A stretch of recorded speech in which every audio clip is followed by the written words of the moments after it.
അമ്മേ, നമ്മൾ എവിടെയാണ് വന്നിരിക്കുന്നത്? നമ്മൾ വന്നിരിക്കുന്നത് രാജസ്ഥാനിലെ ഒരു കുളമുള്ള ഒരു സ്ഥലമാണ്. ഇത് താലാബ് എന്ന് പറയുന്നത്. കണ്ട, ഇവിടെ വെള്ളത്തിന് ഭയങ്കര ക്ഷാമമാണ്.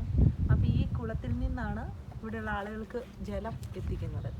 പിന്നെ കണ്ടോ, അവരെന്നെ വൃത്തിയായിട്ട് അതെല്ലാം സൂക്ഷിച്ചിരിക്കുന്നതെന്ന് കണ്ടോ. കെട്ടി നല്ല ഭംഗിയായിട്ട്, ഒരു പ്ലാസ്റ്റിക് ഒന്നുമില്ല, എല്ലാം നല്ല ഭംഗിയായിട്ടാണ് സൂക്ഷിച്ചിരിക്കുന്നത് കണ്ടോ.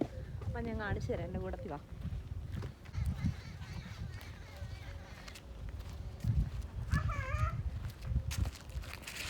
കണ്ടോ, ഒരു മയിലൊക്കെ പോകുന്നുണ്ടോ? പ്ലാസ്റ്റിക് ഒരു മാലിന്യങ്ങളോ ഒന്നുമില്ല, നല്ല വൃത്തിയായിട്ട് കണ്ടോ.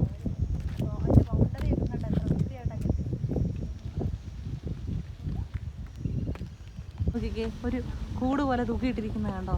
അതെ, ആ ചട്ടി അതെല്ലാം കിളികൾക്ക് വെള്ളം കൊടുക്കാനായിട്ട് ഇട്ടിരിക്കുന്നതാണ് കണ്ടോ. നോക്കിക്കേ, എല്ലാ മരത്തെ കൂടെ ഒരു ചട്ടി തൂക്കിയിട്ടിരിക്കുന്നത് കണ്ടോ. ചട്ടി പോലത്തെ സാധനം അതുണ്ടല്ലോ, ഇവിടെ വരുന്ന കിളികൾക്ക് വെള്ളം കുടിക്കാൻ വേണ്ടി ഇട്ട് കൊടുത്തിരിക്കുന്നതാണ്. കണ്ടോ, നോക്കിക്കേ. കേരളത്തിലുള്ളവർക്ക് വെള്ളം ഇല്ലെന്ന് പറഞ്ഞു കഴിഞ്ഞാൽ അവർക്ക് അങ്ങോട്ട് വിശ്വസിക്കാൻ പറ്റില്ല. ഇവിടെ കണ്ടോ, വെള്ളം കൂട്ടുന്ന ആൾക്കാരുണ്ട്. വെള്ളത്തിന്റെ വില അറിയാവുന്നതുകൊണ്ടാണ്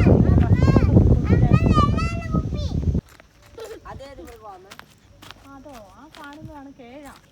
നമുക്ക് നോർത്ത് ഇന്ത്യയിൽ പോകാനായിട്ട് കാണാൻ പറ്റും. ലില്ലിക്കായ എന്നാ പറയുന്നത്, ലില്ലിക്കായ.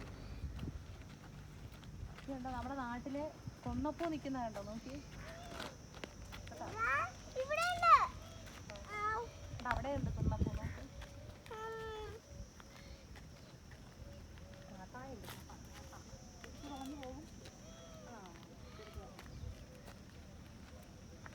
രാജസ്ഥാനിൽ വളരുന്ന വൃക്ഷങ്ങളിൽ മൊത്തം മുള്ളുള്ള വൃക്ഷങ്ങളായിരിക്കും.